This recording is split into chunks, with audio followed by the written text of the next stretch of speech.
இது வந்து அரப்பு மோர் கரைசல்ங்கிறது. அரப்புனா அந்த இது உசுல இலை இருக்குல்ல, அதுதான். அதுவும் மோர், நாட்டு மாட்டு மோர். அதுதான்.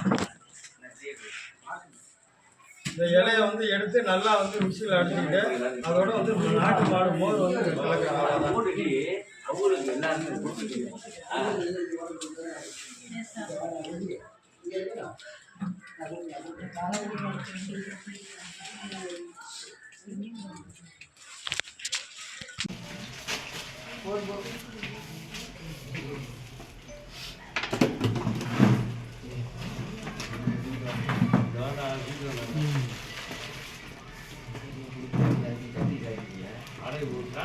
இது ஒரு பாட்டில் உள்ளது எவ்வளோ? 1 லிட்டரா?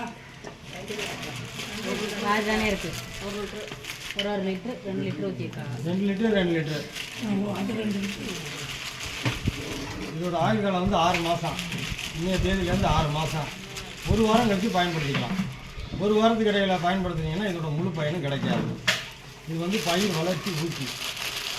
ஆமாம், பூக்கிறது காய்க்கிறது இந்த மாதிரி. இதை வச்சுன்னா அடுத்தது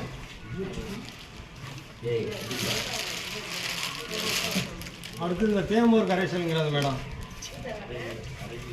தேங்காய் பால், நாட்டு மாட்டு மோரம். தேங்காய் பால் வந்து அளவுக்கு அதிகமாக கொண்டு வந்துருக்கு. அதில் வந்து தேங்காய் பால் 2 லிட்ரு, நாட்டு மாட்டு மோர் வந்து ஒரு 2 லிட்ரு. அவ்வளோதான், வேறு எதுவும் கிடையாது. இதுவும் முதல்ல சொன்னது மாதிரியே பூ நல்லா எடுக்கிறதுக்கு, காய்க்கு, எல்லாத்துக்குமே, பயிர் மரம் எல்லாத்துக்குமே இது யூஸ் பண்ணிக்கலாம். கடையில் வாங்கினீங்கன்னா அதோட விலையை வந்து அதிகம். ஒரு டாக்டர் ஒன்று கொடுப்பாங்க, ஒரு பாட்டு வந்து 300 ரூபாம்பாங்க. இது நம்ம தயார் பண்ணுறதுக்கு மோர் மட்டும் தான் செலவு. நம்ம வீட்டில் மாடு இருக்குது, எல்லாத்துக்குமே. அதுக்கு வந்து அளவு வந்து கம்மியாக தயார் பண்ணிக்கணும். இப்போ நான் தயார் பண்ணுறது வந்து 1/2 ஏக்கருக்கு 3 நடைக்கு தயார் பண்ணி காட்டுறேன் எல்லாமே. வேணா சொல்லுங்க, தயார் பண்ணி தர்றேன்.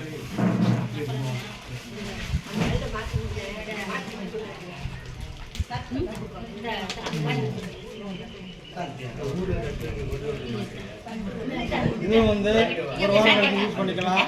இதோட ஆயுள் காலம் வந்து 6 மாதம். இது வந்து டேங்குக்கு வந்து ஒரு 30 மில்லிலேருந்து ஒரு 100 மில்லி வரைக்கும் யூஸ் பண்ணலாம். அதுக்கு மேலே யூஸ் பண்ணலாம்.